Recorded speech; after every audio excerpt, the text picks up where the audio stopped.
Coming up on CityView, meet Austin's new city manager and learn about some of his goals for our community. Exploring caves without having to go underground. And a new art installation teases the imagination through lights and shadows.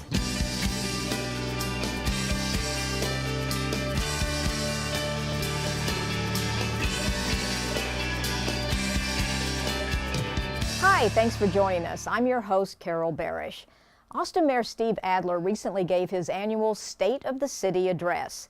In that speech, the mayor outlined accomplishments and challenges that lie ahead. We're not going to plan successfully for the future unless we fix our present. And we need everybody pulling together to be our best selves. We can show that to move past this crisis point in politics, we will get better at listening to each other and speaking as if we are all bound together as Americans and Texans and Austinites. The entire speech can be found in the video archive at atxn.tv. The City of Austin released Draft 3 of CodeNEXT. So what's CodeNEXT? Well, it's the city's initiative to rewrite our land development code, which dictates what you can build and where. Interim Assistant City Manager Joe Pantalian and Director of Planning Greg Guernsey noted this important milestone. Over the past 4 years, our staff has worked diligently to produce a brand new code, not once, not twice, but 3 times for public review. In addition to working on the code itself, they have attended hundreds of meetings to hear from the community and reviewed thousands of comments in the pursuit of the best code for all Austinites. This new draft, it's more predictable for Austinites. Maybe if you want to build a deck, you don't have to look in 12 different places. The layout of the code, the format of the code is designed for the average user in mind. There are more illustrations and charts to help users understand the code, what they're allowed to do, and more easily navigate it than today.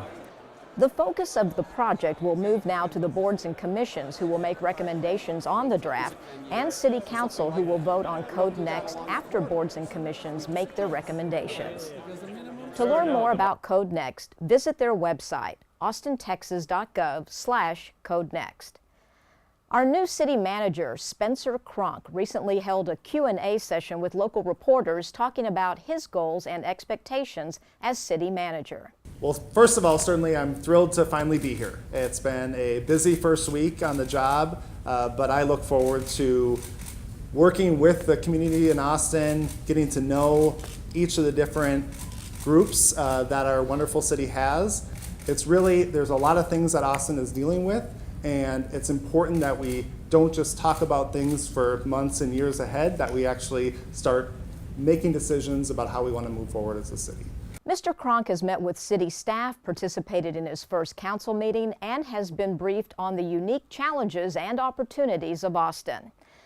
The City of Austin and many partner organizations hosted the Austin Cave Festival at the Lady Bird Johnson Wildflower Center. Are you all here for the Cave Festival today? We're very happy to have you. How many do we have? 1, 2, 3, 4? We are here today at Lady Bird Johnson Wildflower Center for Austin Cave Festival, which is a celebration of cave habitat and groundwater resources. This is what the cave looks like. There's formations called stalactites that hang tight to the ceiling. Stalagmites grow from the bottom.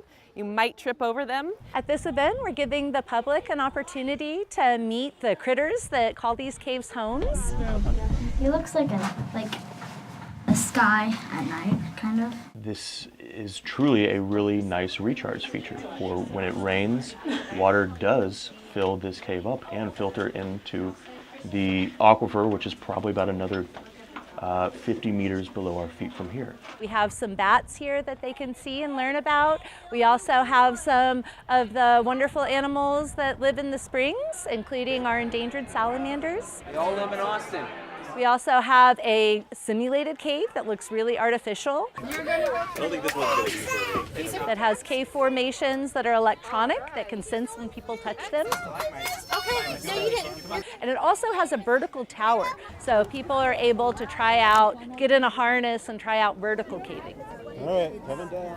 We also have live music today. Welcome back, with the golden Bill Oliver's been playing music in Austin for a long time. I remember as a child hearing him sing songs about Barton Springs and conserving water. We hope that through hosting this event, people will gain a better appreciation for these amazing resources that are underground that they don't necessarily see in their everyday lives, but are always cohabitating here in Austin with us. Thanks, guys. You guys were awesome.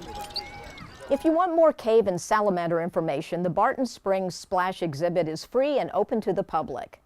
As a global creative leader and UNESCO Media Arts City, Austin has a long tradition of engaging the community in creative and unexpected ways. Shadowing, a temporary media art installation created by artists Jonathan Chomko and Matthew Rosier, gives memory to city streetlights, enabling them to record and play back the shadows of those who pass underneath them. We're out here on Monroe Street in Austin, Texas. The installation Shadowing is behind us, and it's one of 6 locations here in Austin, Texas, and it's an installation that captures shadows and plays them back.